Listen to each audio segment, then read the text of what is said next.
All right, YouTube. So today's Wide Open Wednesday. We're actually going to talk about something kind of cool. And what is that cool thing that we're going to talk about? We're going to talk about these three lenses. And what are these lenses? Hey, now that you've gone and spent all this money on the R5, you need some glass, some decent glass, and good glass.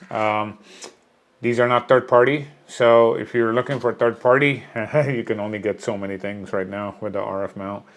Yeah, I know. Well, there should be more, but right now there isn't. But I'm going to show you that we can do three name-branded Canon RF lenses that are outstanding primes that you can get, and they work amazingly well on the R5 Mark II and all the new cameras for under $1,000 for all three.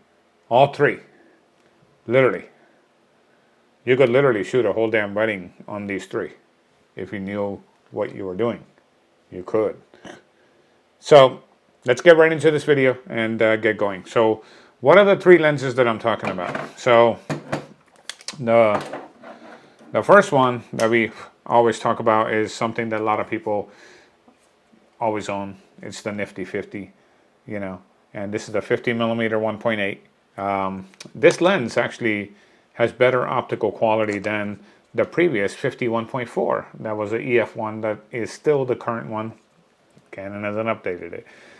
Cheap lens, not very expensive, under 200 bucks. You can buy one of these all the time. Sometimes maybe like 250, but it's cheap. But it's a 1.8, 51.8. Well, it's not standard focal length because standard focal length is 43 millimeters. That's dead standard. The so-called standard lens is this one, right? So that's one. Let's just go through what they are, three, really quick, and then we'll talk about where you can use them. This is the next one. This is a 28mm, and you can see how small this guy is. That's it. That's the whole lens, the entire lens, right there. Yes, I'm back on the PowerShot V10. 28 2.8. Incredible freaking lens, sharp as hell, wide open. Again, wide open Wednesday. All of these lenses are pretty good wide open. They're actually really good for their money, right? With bang for the buck.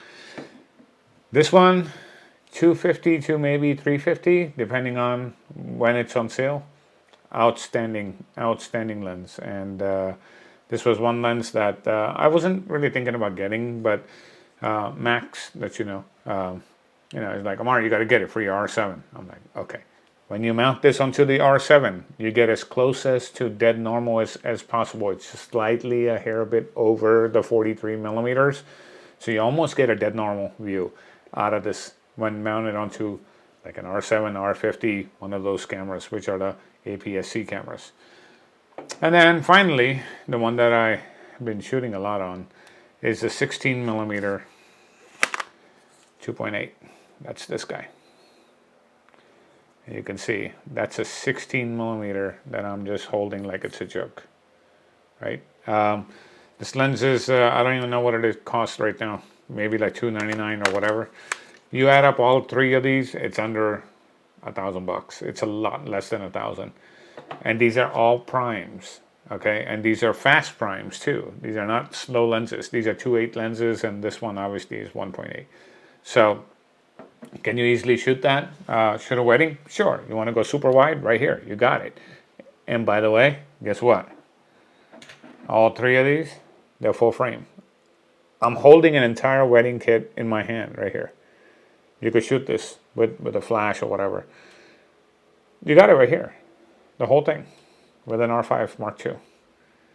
These three trio lenses can really do wonders. And there are obviously others too. There's the 35, macro and different things that you can actually do. So,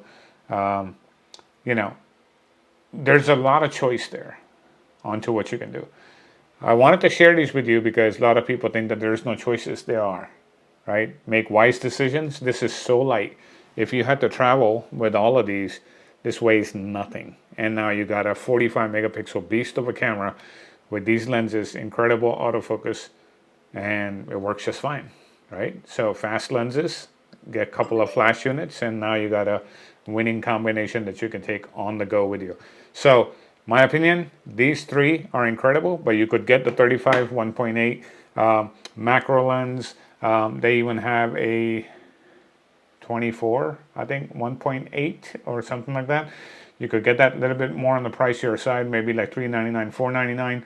That's also a lens that you could get if you wanted to get a fast wide prime. You could do that as well, and you still probably be right around $1,000 for all of this stuff. So build your kit out. Let me know what you're actually using if you actually own these. I love these three. They're fantastic, and actually on the R5 too, with all of the lens corrections and things like that are needed for this, especially on a sensor with this kind of resolution. It looks phenomenal. It looks awesome. And then I can use them all on my R7 as well. So let me know your thoughts. This is a short one. I want to keep it short and sweet because the last one was kind of long. But with that, I am out. Like, subscribe, be nice to each other. Go out there, create your magic. And I will see you tomorrow on Therapy Thursday. And if these prime lenses, which are not third party, bothered you, because they actually exist, a lot of people don't believe they do. They do. If you just look, right? I haven't even needed to look at a third-party lens because it's got everything that I need in the lineup. They got like 45-some lenses. I'm not going to buy 45 lenses. They pretty much have most of the focal lengths covered. So let me know what you're looking for. So with that, I will talk to you tomorrow. Thanks.